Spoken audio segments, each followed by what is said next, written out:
recordemos que estamos hablando acerca de las doctrinas elementales. Estamos estableciendo nuestra declaración doctrinal.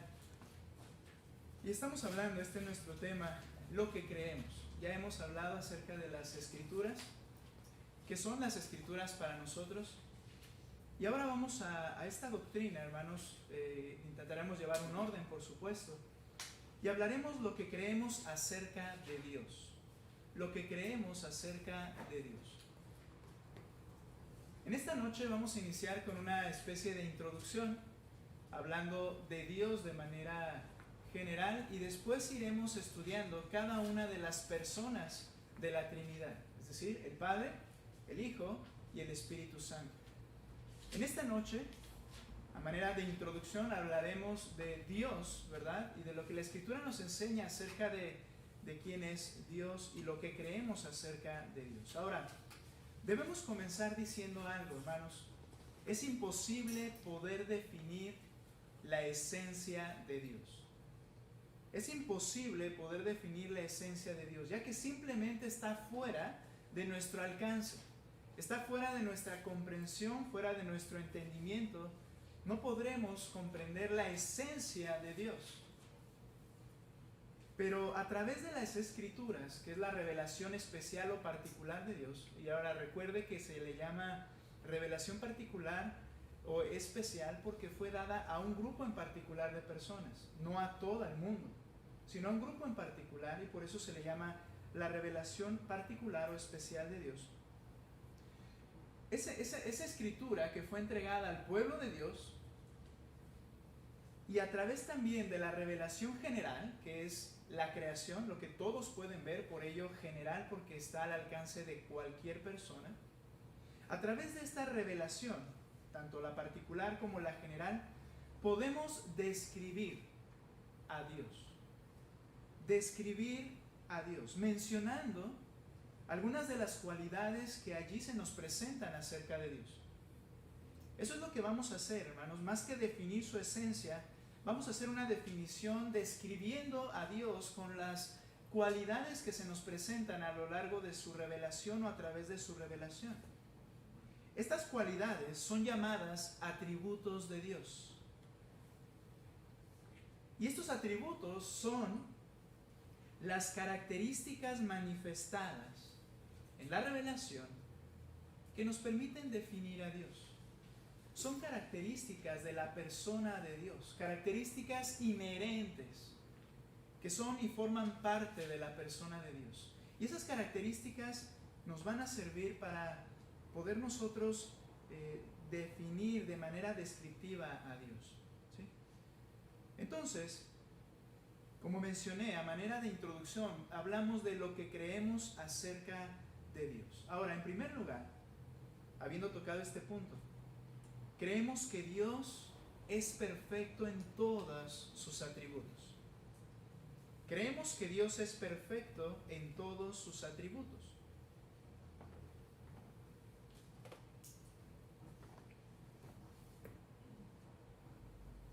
¿Qué quiere decir esto, hermanos? Es decir, los atributos de Dios que nos son revelados en su palabra y a través de la creación también. No son componentes de Dios. ¿Cuál es la diferencia? Que cuando hablamos de un componente nos referimos a que forma una parte y el otro otra, y así se va formando un Dios. No son componentes. Los atributos de Dios no son componentes de Dios. Es decir, hablando de atributos, no es 50% justo y 50% amor. Y entonces forman un 100% que es la persona de Dios, o el carácter, o la manera en que Dios es. Porque no son componentes. No es 30% verdad, 30% omnisciente y 10% santo. No es así como funciona. Los atributos de Dios no son componentes de Dios. ¿Por qué, hermanos? Lo que hay que entender es que ninguna cualidad de Dios es independiente o preeminente sobre las demás. No es más amor que justo. no es más santo que ira. No es más eterno que omnipresente. Todos los atributos en Dios, hermanos, son perfectos. Creemos que Dios es perfecto en todos sus atributos. Esto quiere decir, hermanos, que cuando Dios determina, por ejemplo, o ejemplificando esto, cuando Dios determina actuar con justicia y manifestar su ira por medio de un castigo ante sus criaturas, Él sigue siendo amor, completamente amor, al 100% amor.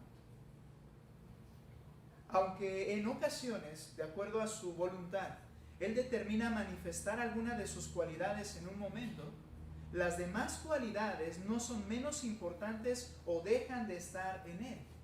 Es por eso que Riley, por ejemplo, en su libro de Teología Básica, menciona que por eso podemos decir que son las perfecciones de Dios, porque son atributos, cualidades, pero como están en Él de manera perfecta, son sus perfecciones. Es lo que Él es totalmente. No son componentes. Habitan en el Señor todos sus atributos al 100% de manera perfecta. Mire un ejemplo. Romanos capítulo 2, versículos 5 al 11. Vamos por favor a Romanos capítulo 2, versículos 5 al 11. Creemos que Dios es perfecto en todos sus atributos. Y leemos ahí acerca del actuar de Dios para con sus criaturas. Y dice, versículo 5, pero por tu dureza y por tu corazón no arrepentido, atesoras ira para el día de la ira y de la revelación del justo juicio de Dios. Ahora aquí habla de la ira. Y hemos mencionado, no iremos, la realidad es que trataremos de hacer una definición descriptiva breve, ¿verdad? Porque tengo que decir algo. No hay una lista completa de las perfecciones o atributos de Dios, de las cualidades de su ser o persona. No hay una lista exhaustiva. Y cuando se piense que ya la hay, hermanos, no la hemos entendido. Realmente no es posible poder tener y escribir todos sus atributos, pero lo que haremos es una definición de sus perfecciones de una manera resumida, podríamos llamarlo así, pero importante, ¿verdad? Ahora, notamos, en este texto que estamos hablando, dice que atesoras para ti mismo ira para el día de la ira. La ira del Señor es la acción o es el actuar de Dios de manera justa contra el pecado. Es lo que el pecado merece. La ira de Dios es la manifestación del pago justo por el pecado. Entonces, nunca su castigo será demasiado exagerado ni demasiado suave. Siempre será el justo. Porque la ira de Dios es la manifestación o la acción de su justicia contra el pecado. Ahora, hablando de eso, dice este texto, por tu dureza, tu corazón no arrepentido, atesoras para ti mismo ira para el día de la ira y de la revelación del justo juicio de Dios, el cual pagará a cada uno conforme a sus obras. Note, vida eterna, qué bendición, cuánta gracia. Vida eterna a los que perseverando en bien hacer buscan gloria, honra e inmortalidad. Es decir, los creyentes en Cristo. Pero ira y enojo a los que son contenciosos y no obedecen a la verdad, sino que obedecen a la injusticia. Note, la manera en que está escribiendo Pablo aquí, lo vimos cuando estudiamos Romanos. No espero que recuerde todo lo que vimos, pero cuando pasamos por ahí explicábamos que él está mencionando, él da vida eterna a esas personas que es su pueblo, los creyentes, los que buscan honra, gloria e inmortalidad, las cosas celestiales, pero al mismo tiempo, por decirlo de esa manera, ira y enojo. Y son dos palabras, una que se refiere a que el Señor está airado de manera paciente con el pecador y lo está soportando, diciéndolo de alguna forma, pero su ira está sobre él paciente. Pero después habla de enojo, que se refiere al tronar de la ira de Dios en el momento de llevar a cabo, ejecutar un juicio, un castigo. Al mismo tiempo, Él está dando vida eterna, su amor, su misericordia, su gracia y perdón y la ira. No es como nosotros, que cuando estamos enojados nadie me hable, porque en ese momento para todos hay ira en este momento. No, Él está al 100%, es amor, 100% es justo. Y sigue diciendo Pablo, verso 9, tribulación y angustia es el pago sobre todo ser humano que hace lo malo, al judío primeramente y también al griego, pero gloria y honra y paz a todo el que hace lo bueno, al judío primeramente y también al griego, porque no hay acepción de personas para con Dios. Al mismo momento Él está manifestando misericordia y gracia y juicio, porque todas sus perfecciones, sus atributos son perfectos en Él al 100%. Cometemos un error, pero quiero mencionar en qué sentido el error. Cuando priorizamos o exaltamos un atributo de Dios por encima de los otros, porque en Dios no habitan de esa forma. Algunos pueden llegar a criticar y decir, ¿verdad? Es que ustedes hablan del juicio de Dios, pero no hablan del amor de Dios. Y en realidad, hermanos, ¿sería un error? Claro que sí, si nosotros estamos diciendo que esto es más en Dios que esta parte. El problema es que muchas veces quienes levantan esa queja es porque están entendiendo que Dios está irado contra ellos y ellos quisieran escuchar que Dios es amor solamente y que los va a llevar al cielo sean como sean, no importa. Porque el hombre no es así, Dios sí lo es, Él es perfecto. Creemos que Dios es perfecto en todos sus atributos. En segundo lugar, en esta introducción acerca de lo que creemos acerca de Dios, creemos que no hay más que un Dios vivo y verdadero. Y en esta simple frase, que no hay más que un Dios vivo y verdadero, hemos por lo menos mencionado tres cualidades más. La unidad de Dios, un solo Dios. Singularidad de Dios, solamente uno, no hay más. Pero también hablamos en esta misma frase de la eternidad de Dios. Dice un Dios vivo. Él es, ha sido y siempre será por la eternidad. Y también que Él es verdad. La verdad de Dios. Creemos que no hay más que un Dios vivo y verdadero. Noten por favor Deuteronomio 4:39. Cuando el Señor entrega los mandatos al pueblo de Israel, y al estar dando todas sus instrucciones a ellos como su pueblo elegido, ¿verdad? Como nación, y obviamente dentro de ello también su pueblo espiritual.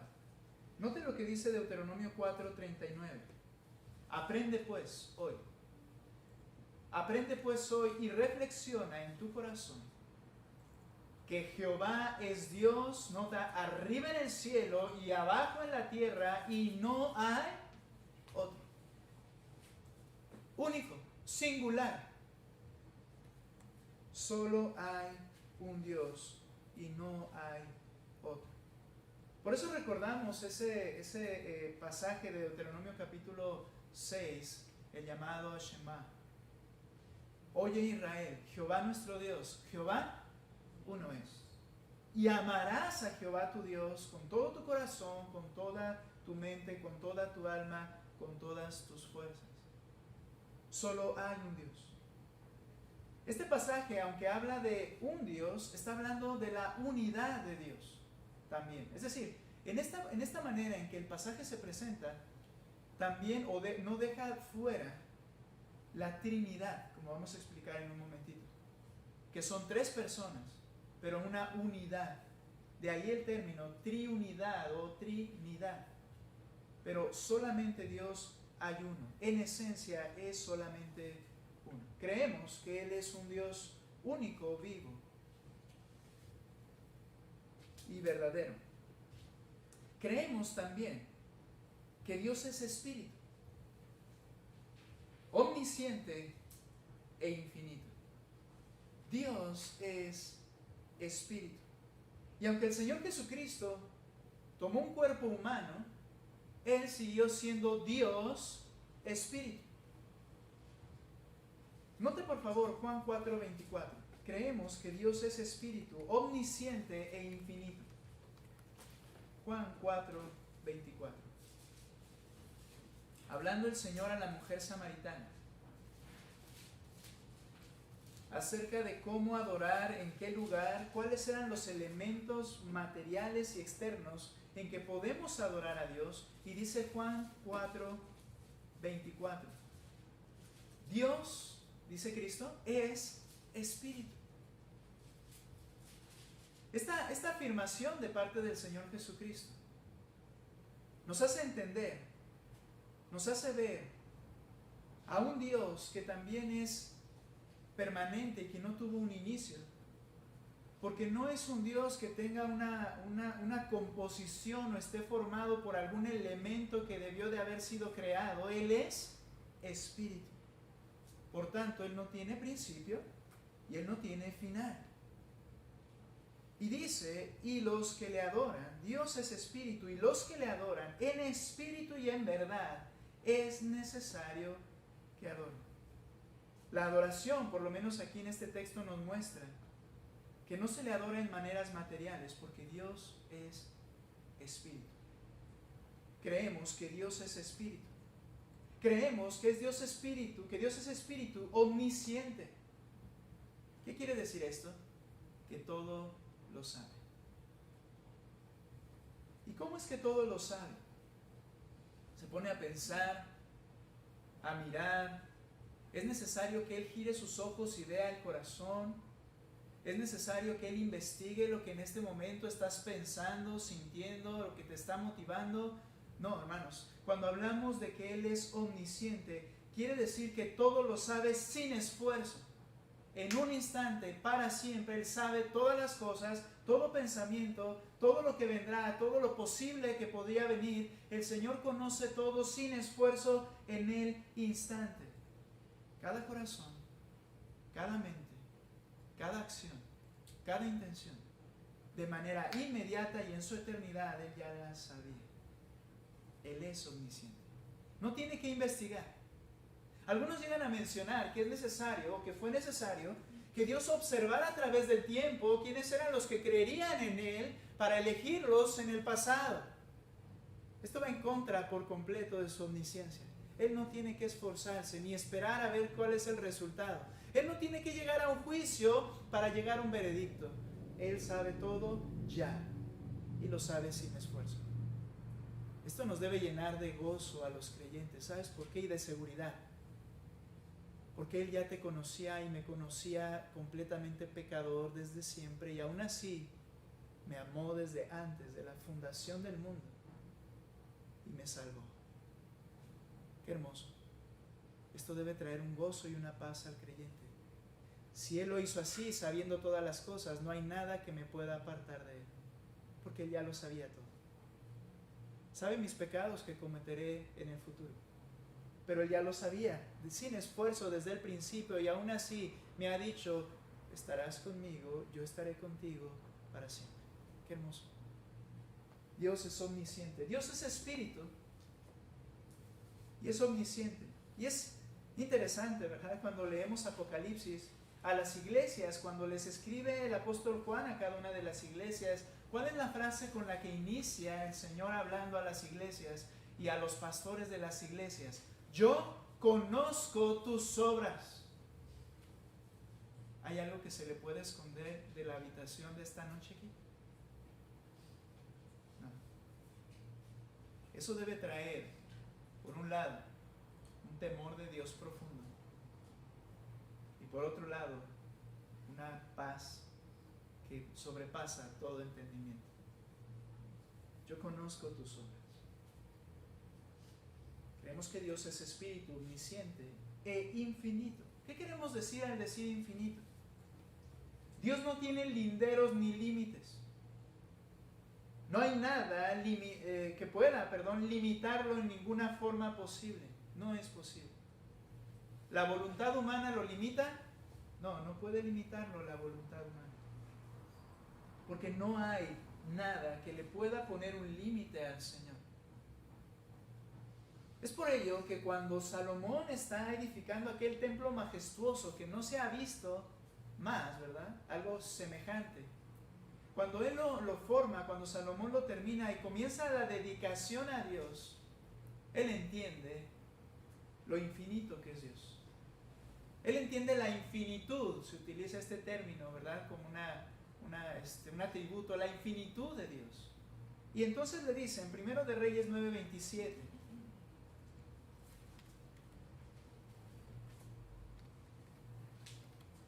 Primero de Reyes 9:27.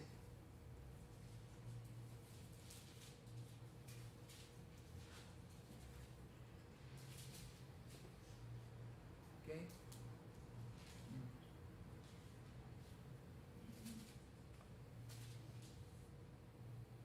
8:27, perdón.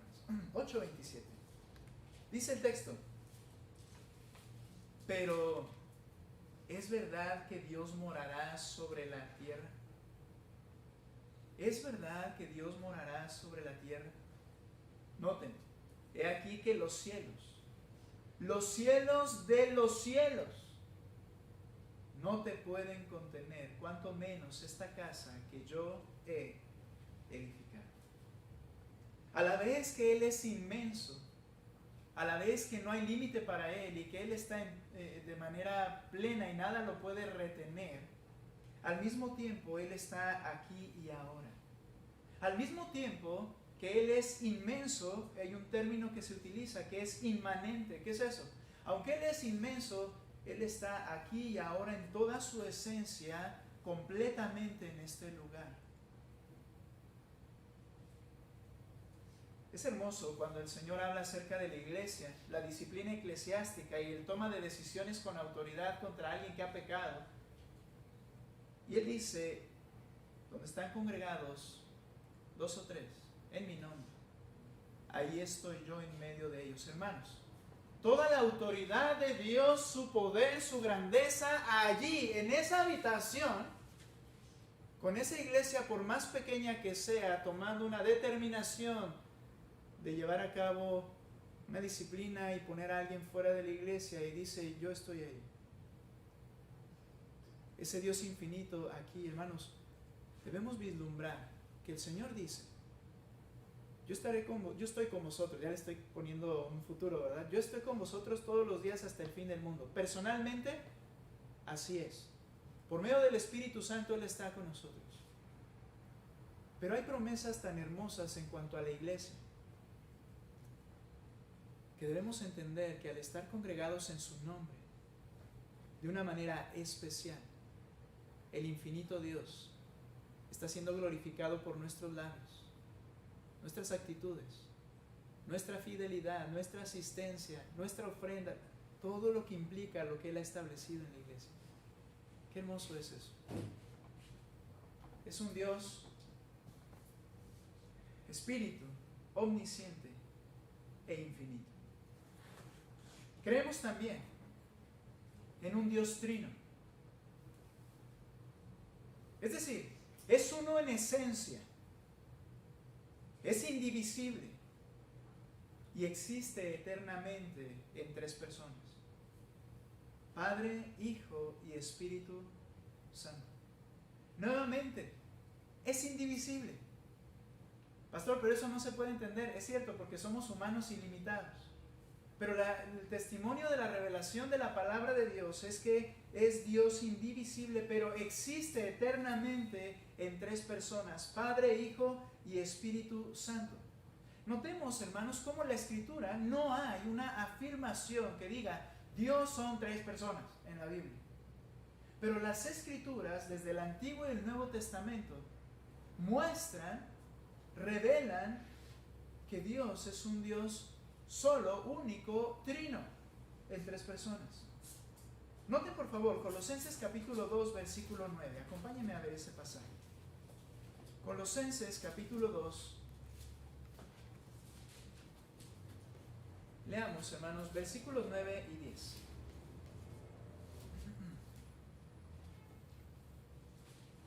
Hablando de Cristo, nótelo verso anterior termina mencionando, y no según Cristo. Y luego dice el verso 9 que leeremos, porque en Él, ¿en quién? En Cristo, habita, presente ahora. Corporalmente, Cristo tuvo un cuerpo humano y lo sigue poseyendo y regresará con un cuerpo físico. Porque en Cristo, en Él, habita corporalmente toda la plenitud de la deidad. Y alguien me decía algo que ciertamente surge en nuestra mente. Ok, en Él habita toda la plenitud de la deidad. Entonces, cuando Cristo estaba en la tierra, Él es Dios. ¿Quién estaba en el cielo? Ahí es donde está el punto. Dios es uno solo Dios, pero es y habita eternamente en tres personas. Sigue estando Dios en todo lugar, sigue siendo Dios Espíritu, y estaba Jesucristo en la tierra, y Cristo es completamente Dios, porque en Él habita corporalmente toda la plenitud de la deidad. Y luego note lo que dice el 10.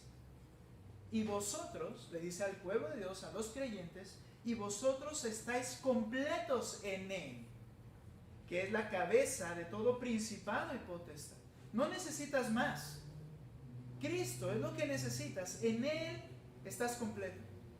Pero ahora, nota por favor la revelación misma de la palabra de Dios, el mismo escritor que es Pablo, en 2 Corintios capítulo 13, versículo 14, por ejemplo. Habría muchos textos que podríamos ver, pero notamos 2 Corintios capítulo 13, versículo 14, al despedirse de la iglesia, les dicen lo siguiente: vosotros estáis completos en Él, en Cristo. Y dice el verso 14: la gracia del Señor Jesucristo, el amor de Dios y la comunión del Espíritu Santo sea con todos vosotros. Amén. Y podemos afirmar, y con Él vosotros estáis completos. Pero puedes notar aquí mencionado Padre, Hijo y Espíritu Santo, en una cooperación y participación permanente, unida, porque es el mismo Dios, pero tres personas. Entonces, si esto es así como la Escritura lo manifiesta en toda la palabra de Dios, creemos en un Dios trino, quiere decir también que las perfecciones de Dios describen igualmente a cualquiera de las personas de la Trinidad. Las perfecciones de Dios habitan perfectamente en el Padre, habitan perfectamente en el Hijo y en el Espíritu Santo. Las perfecciones de Dios describen de igual manera al Padre o al Hijo o al Espíritu Santo. El Espíritu Santo no es menos Dios que Cristo. Cristo no es menos Dios que el Padre. Y el Padre no es más Dios que el Espíritu Santo. Los tres tienen las mismas exactamente y perfectamente atributos. Por tanto, cada uno de ellos, los tres, merecen la misma adoración y obediencia.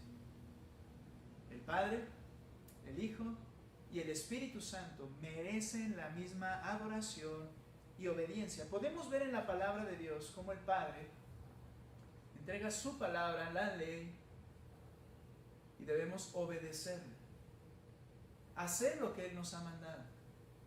Viene Cristo y Él entonces dice: oíste que fue dicho, pero yo os digo. Y Él no quita los mandamientos del Padre, sino que los profundiza, los aumenta y los asienta en una interpretación correcta. Y podríamos decir, bueno, es que entonces vamos a obedecer a Cristo y no al Padre. No, no es así.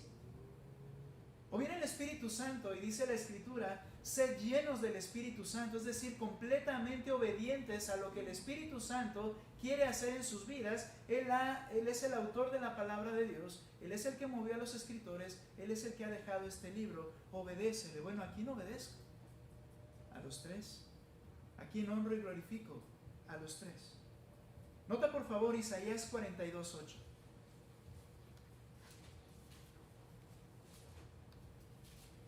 Merecen la misma adoración y obediencia. Como ejemplo veremos este pasaje. Isaías 42:8, por favor. Dice la Escritura: yo Jehová, Yahweh, este es mi nombre, y a otro no daré mi gloria, ni mi alabanza a esculturas. Cuando el profeta escribe esta porción, lo que él estaba hablando, versículos anteriores, era del Mesías. Él está describiendo cómo vendría el Mesías y cómo el Dios estaría con él, es la idea, ¿verdad? Y todo lo que haría, ¿verdad?, sería manifiesto que era en la mano de Dios. Está hablando del Mesías, pero llega a este punto y dice: yo Jehová, este es mi nombre, y a otro no daré mi gloria ni mi alabanza a esculturas. Mira, por ejemplo, los testigos de Jehová. Me ha sorprendido realmente, porque en los últimos años ellos afirman entonces sí que Jesucristo es el Salvador y que Jesucristo, ¿verdad?, es de alguna manera alguien Dios, casi lo quieren decir. Pero algo que les queda bien claro y ellos dicen es: mira, este texto, Jehová, habiendo hablado del Mesías, él deja muy claro que no daré su gloria a nadie más. Su gloria solamente es para Él, Jehová. Es a Él a quien debemos glorificar. Sí, es Cristo el que murió y el que por medio del cual somos salvos. Interesante, ya se oyen bien cristianos. Pero dicen, pero al que hay que glorificar es el Padre, porque Él es el Padre del Hijo y Él es superior y a Él merece toda la gloria. Bien, el Señor está hablando aquí: a ninguno otro daré mi gloria ni mi alabanza a esculturas. ¿Y qué dice Juan capítulo 5, verso 22?